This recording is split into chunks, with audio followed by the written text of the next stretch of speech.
The downtown courthouse had let out late, and Roland Vega was still wearing his courtroom armor, a tailored navy suit, and the pinched expression that signaled to opposing counsel he'd squeeze every last drop of alimony the law allowed.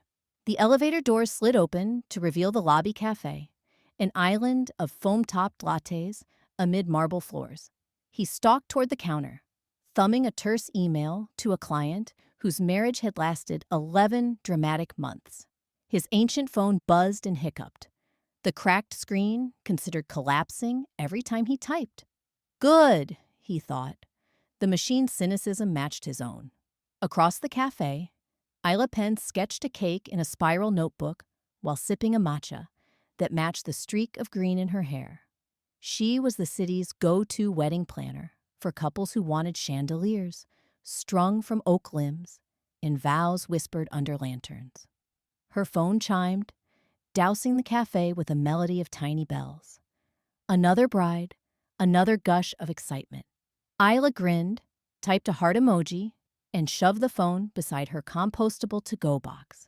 She had precisely 9 hours to finalize a floral order before meeting tomorrow's couple in the rose garden. Each of them reached for their caffeine at the same moment, clustering into the same narrow slice of counter.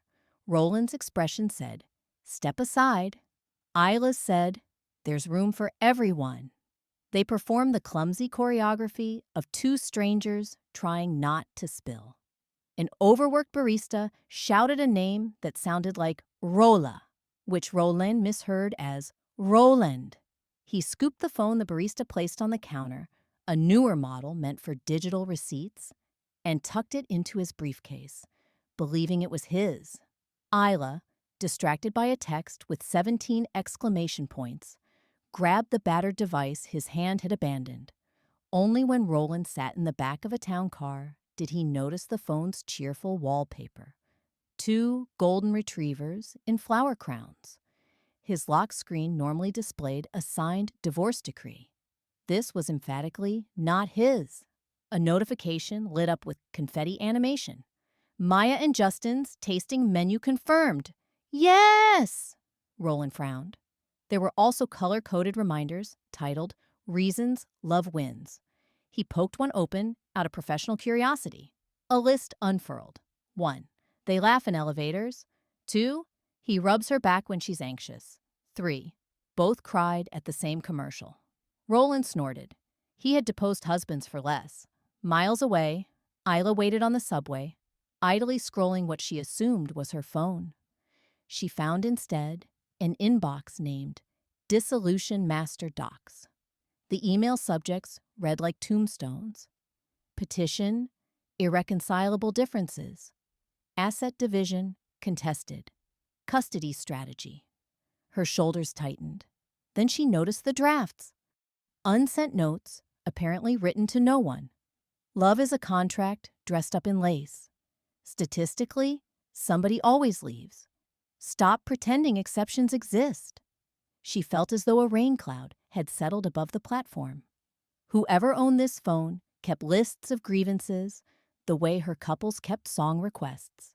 They discovered the swap almost simultaneously. Roland's contact list featured Bridal Brigade, Mother of the Bride, Warm, Mother of the Bride, Frosty. Isla's list offered Judge Sinclair, Private Chambers, and Forensic Accountant, Weekend Emergency. A single phone call between them felt inevitable. When Isla's unfamiliar number lit Roland's screen, he answered with the clipped tone he reserved for witnesses. Roland Vega. A bright voice countered, "Hi, I think I'm holding your sad phone hostage." "My phone is not sad," he said before realizing he sounded defensive. "Where are you?" "Currently on the R train, bound for Midtown Floral." "You?" "Town car, also Midtown. I can divert."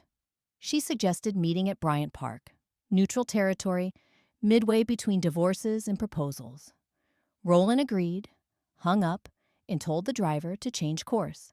He resisted scrolling further, yet the phone buzzed with notifications too buoyant to ignore. A voice memo labeled Banana Pancake Proposal Rehearsal. played two people laughing until words fell apart. Roland felt a twinge like nostalgia, though he couldn't remember ever laughing that freely. Isla, meanwhile, lurked inside Roland's notes folder, unable to stop herself. One document titled Why We Fail offered bullet points: expectation inflation, in-law interference, mutual sabotage. The starkness unsettled her. Weddings, she knew, sometimes dissolved before the thank you cards were stamped. Still, she built altars to love for a living. Reading doom in spreadsheet form chilled her fingers. Bryant Park glittered with holiday kiosks when they arrived. Roland stepped onto the gravel path first, scanning for green hair. Isla emerged from behind a stall selling artisanal honey, waving the battered phone aloft like a white flag. They exchanged devices without ceremony. "You reorganized my apps," Isla observed. "They were chaotic," Roland replied. "I merely created folders." "Well, your phone tried to convince me love is impossible." "Not impossible." Roland loosened his tie. "Statistically precarious." Isla tucked her device into her bag. "You wrote private notes? I read them. That was rude. I'm sorry." "You weren't the only snoop," he hesitated. "Your clients seem enthusiastic." "Love should be," she said, "even if it sometimes ends." Roland's eyebrow arched. "Doesn't the ending sour the beginning?" "No. It just gives it a different flavor, like caramelizing an onion." She shrugged. "Still sweet, just complicated." He laughed despite himself, surprised by the culinary metaphor. The laugh felt rusty, but pleasant. A winter gust rattled the kiosks. Ela rubbed her arms. Roland, ever practical, gestured toward the park cafe. Over hot chocolates, they discussed logistics. Passwords reset, contacts reassured. But conversation slid beyond practicalities. Roland confessed, "I handle marital wreckage daily. After a while, you assume every ship leaks." Isla countered, "I watch couples declare impossible hopes and somehow stitch them into reality. Maybe leaks exist, but so do life vests." He sipped. "Your optimism is exhausting?" "Alien," she grinned. "Alien things can be good. Have you tried durian?" "I decline fruit that smells like regret." Their smiles lingered. Phones restored. They might have parted then. Instead, Isla glanced at her planner, cheeks flushing. "I'm late to a tasting. The caterer double-booked, and my couple flew in from Portland. I need a steady voice to convince the chef not to bail." She eyed Roland. "You argue for a living. Want to help?" Roland had depositions to draft, but curiosity tugged harder. "I charge per hour. Bill me in cupcakes," she said, already standing. He followed. They rode a brisk 10 blocks to a narrow bistro, where calamari perfume mingled with vanilla. In the chaos, the sous chef was mutinous, claiming burnout. Isla coaxed, flattered, pleaded. When that failed, Roland stepped forward, citing contract clauses he'd skimmed on her phone earlier.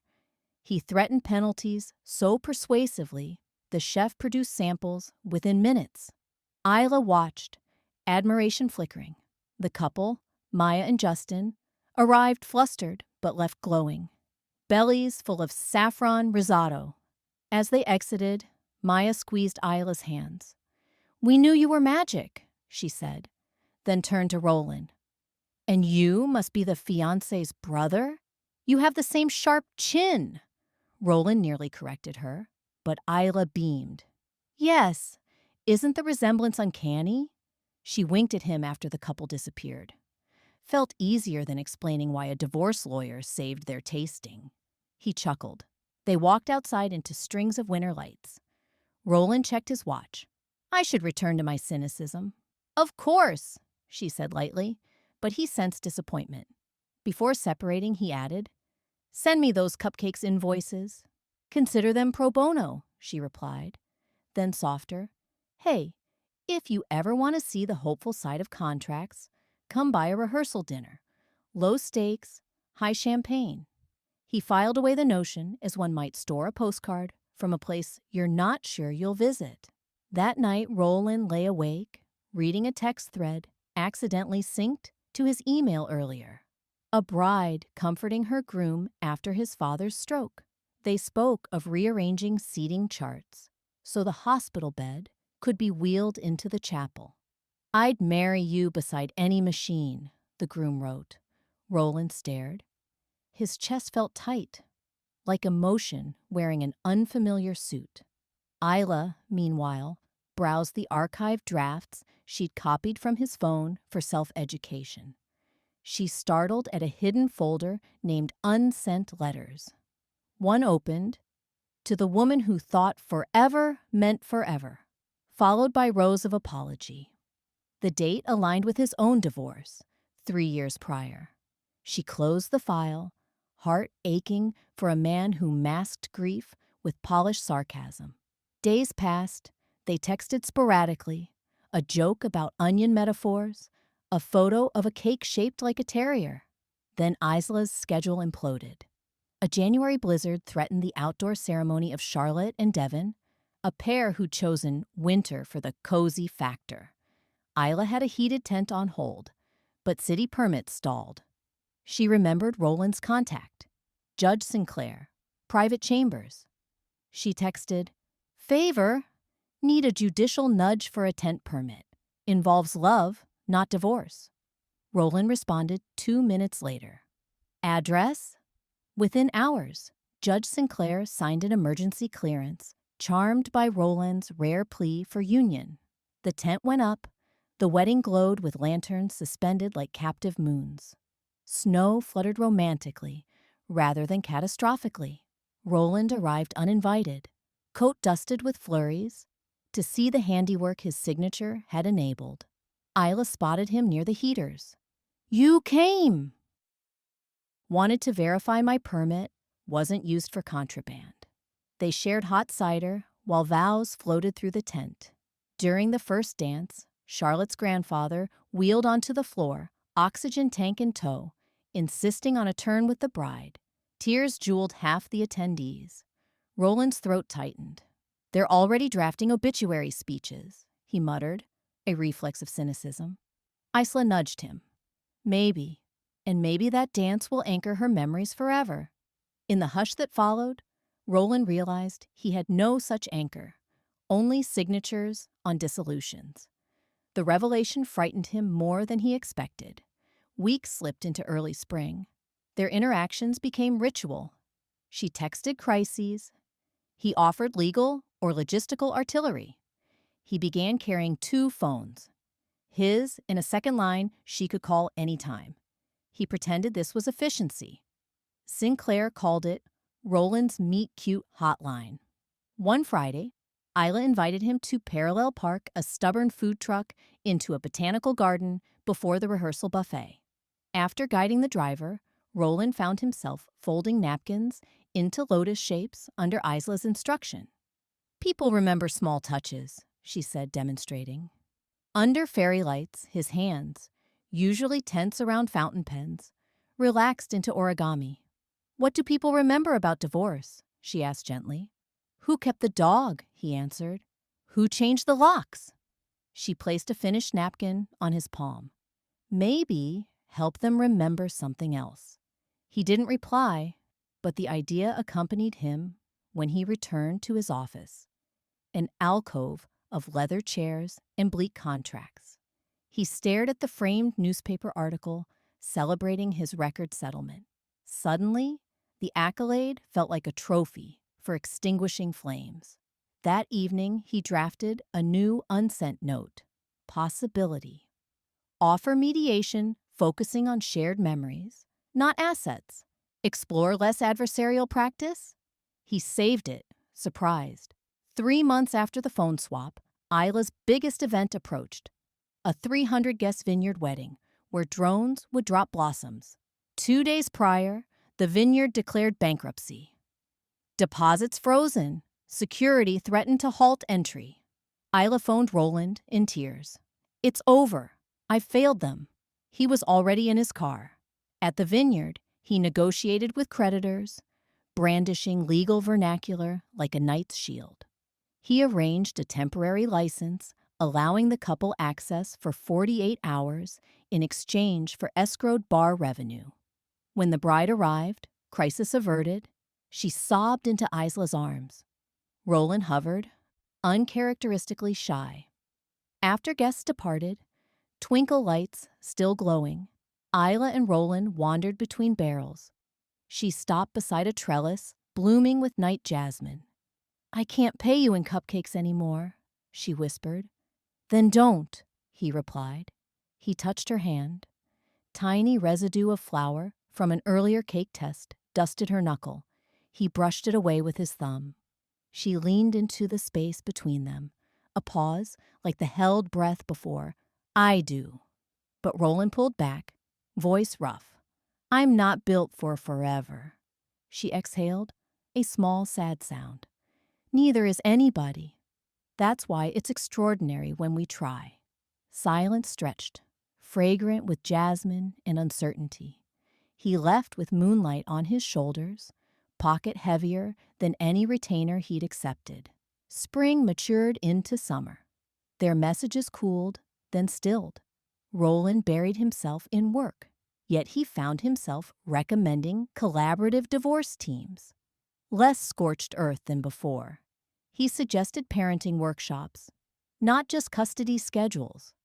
Clients stared at him as though the shark had sprouted a halo.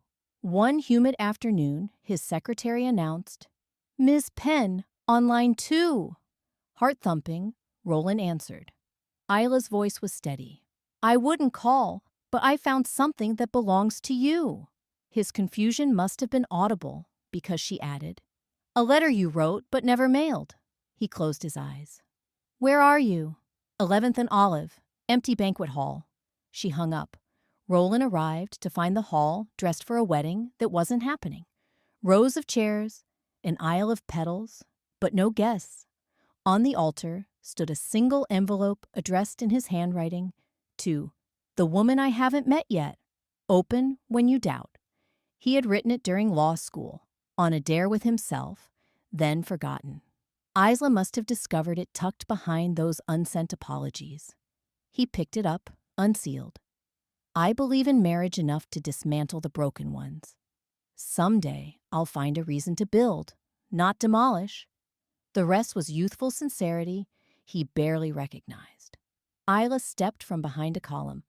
"I read it," she admitted, eyes glimmering. "I set this up because sometimes people need ceremony to believe their own words." He looked at the aisle. "Whose petals are these?" "Yours, apparently. No license required for metaphor." He laughed, hoarse. "What now, planner?"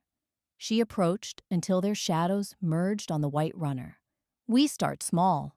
Coffee without swapping phones." Her smile trembled like ribbon in breeze. "But first, we walk down this aisle together to prove you can." Roland's chest hammered. He thought of collapsed marriages, of signed decrees, of dogs left behind. Then he thought of cupcakes, tent permits, jasmine nights, and unsent possibilities. He offered his arm. Isla looped hers through. They walked slowly, petals crunching softly. At the altar, she whispered, "See, no lightning strike. Just heart palpitations," he said. Outside the hall, sunlight scattered onto the street. He asked, "Coffee?" "Always," she replied. "But I warn you, the shop's playlist is aggressively romantic." "I'll risk it," he said, surprising himself with how true it felt. As they started toward the door, both phones pinged in their pockets. Parallel reminders from calendars neither had deleted. Hers read, "Reasons love wins." His read, "Consultation, new beginning." They shared a glance. Roland did not scoff at the coincidence, nor did Isla gush. They simply acknowledged the symmetry, two screens reflecting the fragile, resilient hope now blushing awake between them. They stepped into summer's heat, their cynicism and optimism no longer opposites but counterweights, steadying the same unfolding story.